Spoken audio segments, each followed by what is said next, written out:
महागणपतिं मनसा स्मरामि महागणपतिं मनसा स्मरामि। TR creations family అందరికీ నా హృదయపూర్వక ధన్యవాదాలు. ముంచుకొస్తున్న గురిని అతిచారం, దంచి కొట్టబోతున్న బంగారం ధర. ఎంతకీ ఏంటి ఈ గురిని అతిచారం? అసలు దీని విషయం ఏంటి? మనం చూస్తే ఆల్రెడీ గురిని అతిచారం గురించి మీకు వీడియో చేశాను. చక్కగా ఆ వీడియో అన్ని నేను బ్రీఫ్గా ఆ వీడియోలో చెప్పా. ఒకసారి ఆ వీడియో కూడా చూడొచ్చు మీరు. సంవత్సరం పాటు ఒక రాశిలో ఉండాల్సిన గురుడు 6 నెలలకే ముందు రాశిలోకి వెళ్ళిపోవటం. Jupiter is the expansion planet. గురుడు ఎక్కడుంటే దాన్ని వృద్ధి చేస్తాడు, ఎక్స్పాండ్ చేస్తాడు. అలాంటి గురుడు ఇక్కడ 13 నెలలు ఉండాల్సింది 6 నెలల్లో ఉండి ముందు రాశిలోకి వెళ్ళిపోతున్నాడు.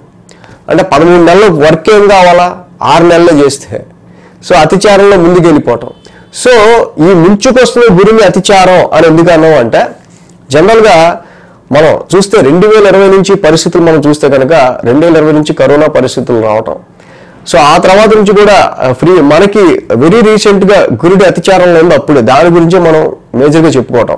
21, 22, 23 ఈ టైం అంతా కూడా ఆయన అతిచారంలోనే ఉన్నారు. ఆ అతిచారంలోనే మనం పాండమిక్ చూసాం, వివిధ దేశాల మధ్య ఘర్షణలు చూసాం. సో వెరీ దాయాది దేశాలు, మన పొరుగు దేశాలతో మనకి సంబంధించి కొన్ని డిస్ప్యూట్స్ చూసాం. సో ఇలాగా చాలా వరకు కూడా ఈ గురిని అతిచారంలో ఏది జరిగినా చాలా ఫాస్ట్గా జరిగిపోవడం. అంటే first wave, second wave, third wave ఇవన్నీ 21, 22, 23 గురుడు అతిచారంలోకి వచ్చినప్పుడల్లా మన కేసెస్ పెరిగాయి. చూసుకోండి, అప్పుడు కూడా మనం వీడియోలు చేసాం దాని మీద. సో ఇక్కడ మెయిన్గా ఈ గురిని అతిచారం ఇప్పుడు 1 సంవత్సరం జరగట్లా. ఇక్కడ చాలామంది సార్ రేపు అక్టోబర్ నుంచి గురిని అతిచారం జరుగుతుంది కదా, సో దాని మీద వీడియో చేయండి అని. చాలామందికి నాలెడ్జ్ పెరిగింది, సంతోషం ఆస్ట్రాలజీ మీద.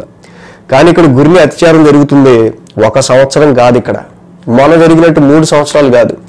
25, 26, 27, 28, 29, 30, 31, 32 8 సంవత్సరాల పాటు గురుడు అతిచారంలో ఉంటున్నారు. అంటే ఇక్కడ ఇది 100, 200, 300, 400, 500 సంవత్సరాలు కాదు. కొన్ని వందల సంవత్సరాల తర్వాత కంటిన్యూస్గా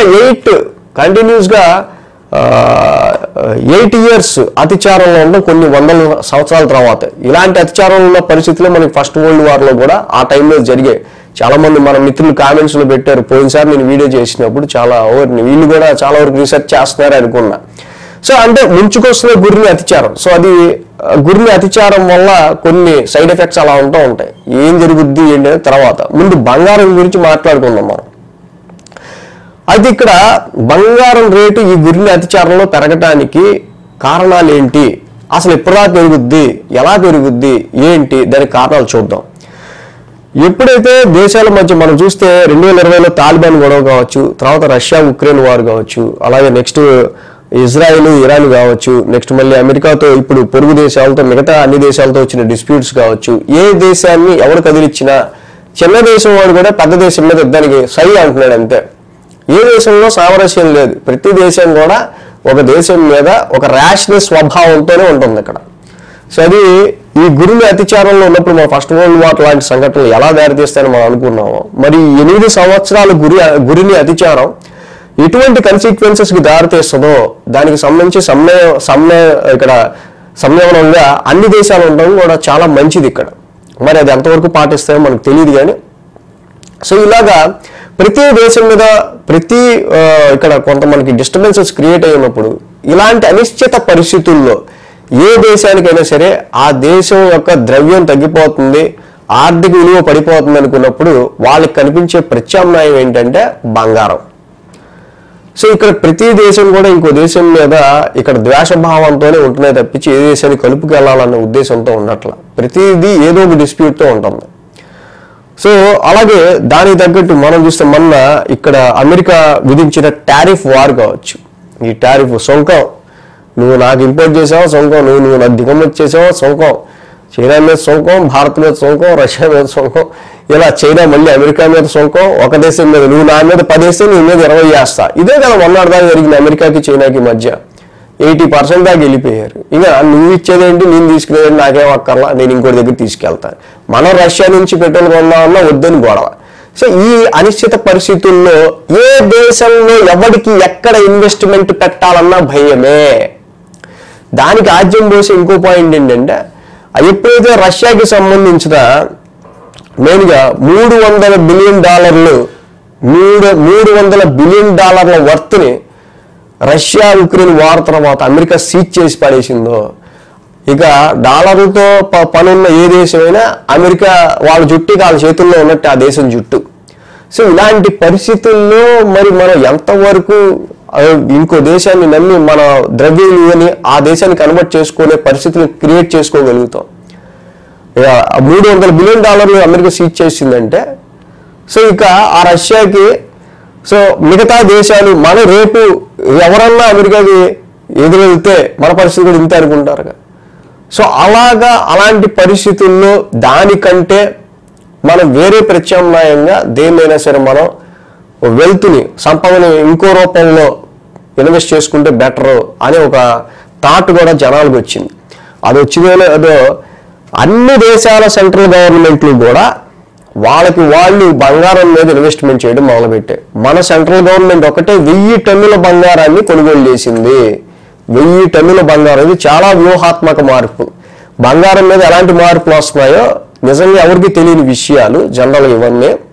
ఇదే కాక నెమ్మదిగా మన భారతదేశం కూడా బంగారం మీద మిడిల్ క్లాస్ మ్యాన్కి కూడా అవేర్నెస్, లేకపోతే వాడిని కూడా ప్రోత్సహించేటట్టు ఇక్కడ 9 క్యారెట్స్ గోల్డ్ 9 క్యారెట్స్ గోల్డ్ మీద కూడా హాల్ మార్క్ వేయాలి. 9 క్యారెట్స్ గోల్డ్ కూడా హాల్ మార్క్ గుర్తింపునివ్వాలి అని జూలై నుంచి రూల్ తీసుకొచ్చింది. 14 క్యారెట్స్, 18 క్యారెట్స్, 20, 22, 23, 24 క్యారెట్స్కి హాల్ మార్క్ ఉంది, కానీ 9 క్యారెట్స్కి లేదు. అది 37.5% అది ప్యూరిటీ కలిగి ఉంటుంది. కానీ అలాంటి దానికి కూడా 9 క్యారెట్స్ బంగారానికి కూడా మిడిల్ క్లాస్ వాళ్ళకి కూడా ఏదన్నా సమయంలో మనకి ఆర్థిక మాంద్యం, ద్రవ్యోల్బణం వస్తే అలాంటి టైంలో కూడా మిడిల్ క్లాస్ వాడు బతకాలి మన దేశంలో అంటే బంగారం వాడికి ఒక ఆయువు పట్టు, బ్యాక్ బోన్. కాబట్టి 9 క్యారెట్స్ బంగారం మీద కూడా హాల్ మార్క్ వేయించడం అనేది బంగారాన్ని ప్రోత్సహించడానికి ఇక్కడ గవర్నమెంట్ తీసుకున్న ఒక చర్యగా మనకు తెలుస్తూ ఉంది. ఇదే టైంలో 9% డాలర్ విలువ పడిపోయింది ప్రపంచవ్యాప్తంగా. ఇక్కడ జనరల్గా అంతర్జాతీయ మార్కెట్లో 9% డాలర్ వాల్యూ కూడా పడిపోవడం. సో ఇక్కడ ఇవన్నీ జనరల్గా మనం చూసినట్టయితే కనుక 2010లో 10 గ్రాములు బంగారం 20,700 రూపాయలు ఉంటే 2020లో 50,000 రూపాయలు ఉంది. 10 సంవత్సరాలకి ఎంత పెరిగింది అంటే సగం కంటే కొంచెం పైన పెరిగింది 10 సంవత్సరాల్లో. కానీ 2021-25 నేను ఇందాక ఏదైతే గురిని అతిచారం అని చెప్పి స్టార్టింగ్లో చెప్పానో ఆ 20-25 స్పాన్ ఆఫ్ టైంలో 5 ఇయర్స్లో 1,10,000కి వచ్చింది. 50,000 నుంచి 1,10,000కి వచ్చింది. అంటే 10 ఇయర్స్లో డబుల్ అయింది. ఓన్లీ 5 ఇయర్స్లో గురుడు అతిచారంలో 5 ఇయర్స్లో ఇక్కడ డబుల్ అయిపోయింది. సో ఇక్కడ 2022లో 14% పెరిగింది, 2023లో 14% పెరిగింది. ఒకప్పుడు 50,000 ఉన్నది 2020లో 50,000 ఉన్న గోల్డ్ 25కి 1,10,000కి వచ్చేసింది. Only 5 years. సో ఇదంతా కూడా నేను ఎందుకు చెప్పదలుచుకున్నా అంటే 20-25 కూడా గురుడు అతిచారంలో ఉన్న డేట్స్. మన పాండమిక్ టైము అతిచారంలోకి వచ్చినప్పుడల్లా కేసెస్ రైజ్ అవ్వడం మనం చూసాం. అతిచారంలో ఉన్నప్పుడు జరిగింది అది. అనిశ్చిత పరిస్థితులు నెలకొన్నప్పుడు ఇలాంటి దాన్నే ప్రజలు ప్రత్యామ్నాయంగా ఎన్నుకున్నారు. సో అప్పుడు కూడా మనకి జనరల్గా చూసినా కూడా గోల్డ్ బెటరా లేకపోతే ఈక్విటీ బెటరా అని చూస్తే కూడా 2014 నుంచి 24 వరకు ఈ 10 సంవత్సరాల్లో 178% రాబడిని ఇచ్చింది బంగారం. సో నిఫ్టీ 50 ఇండెక్స్కి వస్తే దాదాపు 185% అది కూడా రాబడిని ఇచ్చింది. కానీ మార్కెట్లు నేను చెప్పే కదా, గ్లోబల్గా అనిశ్చిత పరిస్థితులు ఏర్పడ్డప్పుడు మార్కెట్ని ఎవరు కూడా అంత స్టాక్స్ని కానీ ట్రేడింగ్ కానీ మరి వీటిని అంతగా ఎవరు కూడా అంత నమ్మరు. సో బంగారం బెటరా స్టాక్స్ బెటరా అంటే మాత్రం డెఫినెట్గా ఎవరైనా సరే బంగారం ఎప్పటికైనా బంగారం అంటారు. సో ఈ అనిశ్చిత పరిస్థితులు మరి స్టాక్స్ని వీటిని ఎప్పుడు ఎలా ఎఫెక్ట్ చేస్తాయో తెలియదు కాబట్టి. సో ఇది కూడా ఒక కారణం. ఇక ఇదే కాదు, గోల్డ్మెన్ సాక్స్ అలాగే జేపీ మోర్గన్ లాంటి దిగ్గజ కంపెనీలు కూడా 2025 నాటికి అంతర్జాతీయంగా ఔన్స్ బంగారం ధర $3,000 చేరుతుంది అనుకుంటే, కానీ ఇక్కడ $3,500 చేరింది ఏప్రిల్కి. 2025కి వాళ్ళు అనుకుంది 3,000, కానీ $3,500 పెంచుకెళ్ళింది. వాళ్ళ ఊహం కూడా అందల. 2025లో 15% ధర తగ్గుద్ది అనుకుంటే 10 గ్రాములు 64 నుంచి మనం ఎలా చెప్పుకున్నట్టు ఇప్పుడు 1,11,000కి వచ్చింది. సో ఇలాగా అంతర్జాతీయ మార్కెట్లు వాళ్ళ ఊహకు కూడా అందట్ల బంగారం ధర విషయంలో. సో ఇవన్నీ కూడా ఈ 25 సెప్టెంబర్, జస్ట్ మొన్న ఆగస్టు టు సెప్టెంబర్ మనం చూస్తే, ఓన్లీ ఆగస్టు టు సెప్టెంబర్, ఆగస్టుకి ₹1,00,000 ఉన్న గోల్డ్ 10 గ్రాములు జస్ట్ 1 మంత్లో 1,10,000, 1 మంత్లో 10,000 పెరిగింది. ఆగస్టుకి 1,10,000 ఉన్నది 1,10,000 అయింది ఇప్పుడు.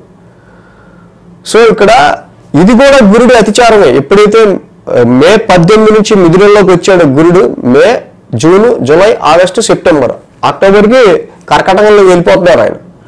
ఈ 5 నెలల్లోనే ర్యాపిడ్గా మళ్ళీ గోల్డ్ రేట్ పెరగడం చూసాం. సో ఏదైనా సరే గురుడి అతిచారం అనేది జరుగుతోంది.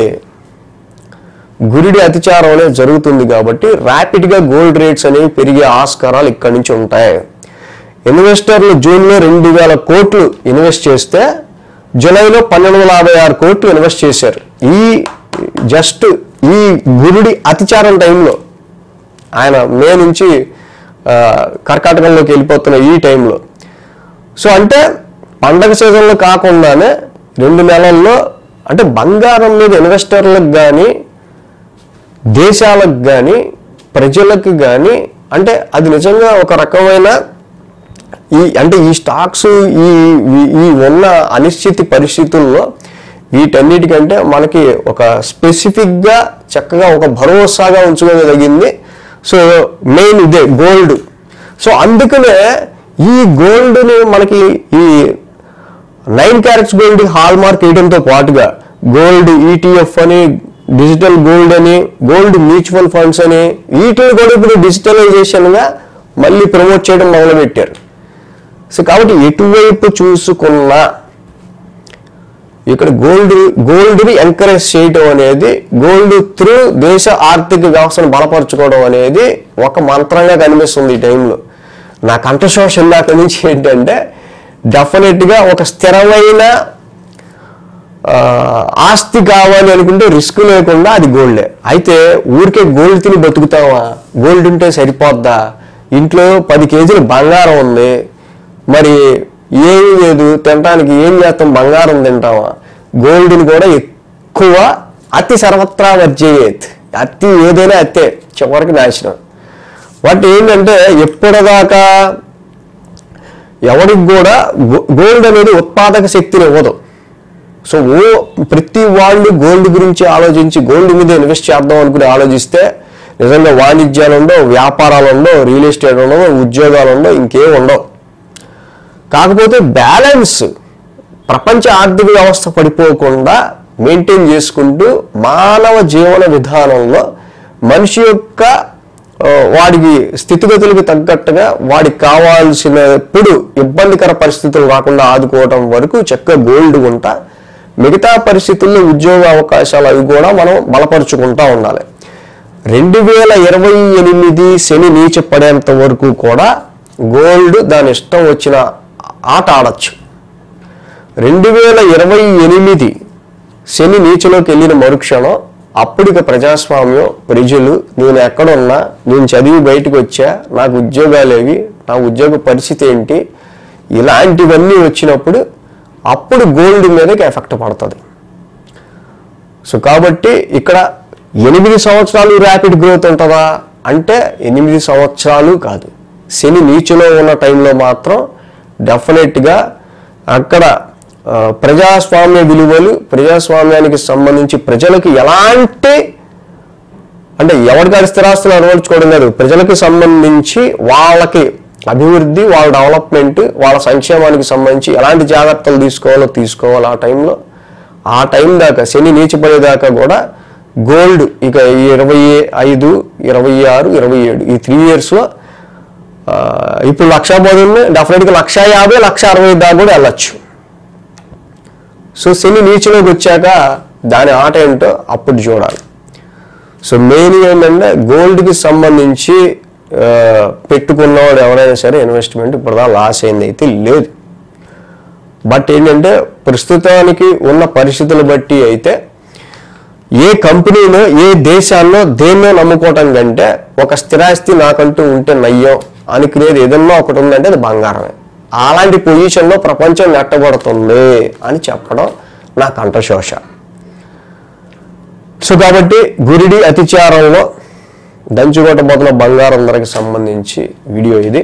సో ఇంకా గురిడి అతిచారానికి సంబంధించి రాసుల మీద ఎలా ఎఫెక్ట్స్ ఉండొచ్చు ఏంటి అనేది కూడా మనం చెప్పుకున్నాం తర్వాత. So thanks for watching TR creations. ధన్యవాదాలు.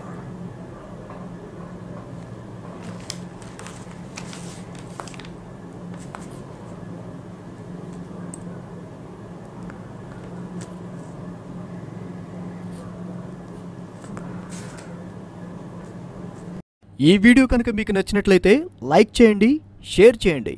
మరిన్ని అప్డేట్స్ కోసం సబ్స్క్రైబ్ చేయడం మాత్రం మర్చిపోకండి.